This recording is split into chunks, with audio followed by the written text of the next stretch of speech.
America Iran संघर्ष में शांति बातचीत कराने का दावा करने वाले पाकिस्तान ने ईरानी सैन्य विमानों को अमेरिकी हमलों से बचाने के लिए अपने हवाई अड्डों पर आश्रय देने की अनुमति दी। एक मीडिया रिपोर्ट में इस बात का दावा किया गया। अब इस खुलासे ने पाकिस्तान की भूमिका पर कई गंभीर सवाल खड़े कर दिए। सीबीएस न्यूज की एक रिपोर्ट में नाम न छापने की शर्त पर अमेरिकी अधिकारियों के हवाले से ये बताया गया है कि अप्रैल की शुरुआत में राष्ट्रपति ट्रंप द्वारा ईरान के साथ संघर्ष विराम की घोषणा के कुछ दिनों बाद तेहरान ने पाकिस्तान के नूर खान एयरबेस पर कई सैन्य विमान भेजे। इसमें ईरानी वायुसेना का RC-130 विमान भी शामिल था, जो लॉकहीड C-130 हरकुलिस का टोही और खुफिया संस्करण है। रिपोर्ट में यह भी दावा किया गया है कि ईरान ने अपने कुछ नागरिक विमानों को पड़ोसी अफगानिस्तान में भी पार्क कराया। इस रिपोर्ट को खारिज करने की कोशिश में पाकिस्तान ने अनजाने में ही ईरान विमानों की मौजूदगी स्वीकार जरूर कर ली। पाकिस्तान के विदेश मंत्रालय ने एक बयान में कहा कि युद्ध विराम के बाद और 11-12 अप्रैल को इस्लामाबाद में आयोजित बातचीत के शुरुआती दौर के दौरान ईरान और अमेरिका दोनों के विमान राजनयिक कर्मियों, सुरक्षा टीमों और प्रशासनिक अधिकारियों की आवाजाही के लिए पाकिस्तान आए थे। विषय के दौर की बातचीत की उम्मीद में कुछ विमान और सहायक कर्मी पाकिस्तान में रुके रहे।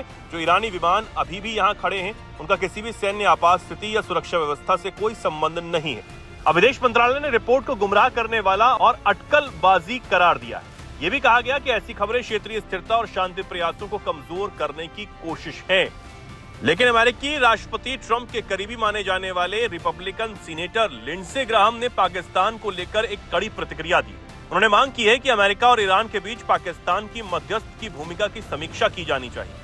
लिंडसे ग्राहम की इस मांग से पाकिस्तानी प्रधानमंत्री शहबाज शरीफ और सेना प्रमुख फील्ड मार्शल आसिम मुनीर की टेंशन बढ़ सकती है। लिंडसे ग्राहम ने सीबीएस न्यूज के white house reporter Jennifer Jacob के एक्स पोस्ट को शेयर करते हुए लिखा, अगर ये रिपोर्ट सही है तो ईरान, अमेरिका और अन्य पक्षों के बीच मध्यस्थ के तौर पर पाकिस्तान जो भूमिका निभा रहा है उसकी पूरी तरह से समीक्षा करनी होगी। इजराइल के प्रति पाकिस्तानी रक्षा अधिकारियों के कुछ पिछले बयानों को देखते हुए अगर ये बात सच निकलती है तो मुझे जरा भी हैरानी नहीं होगी।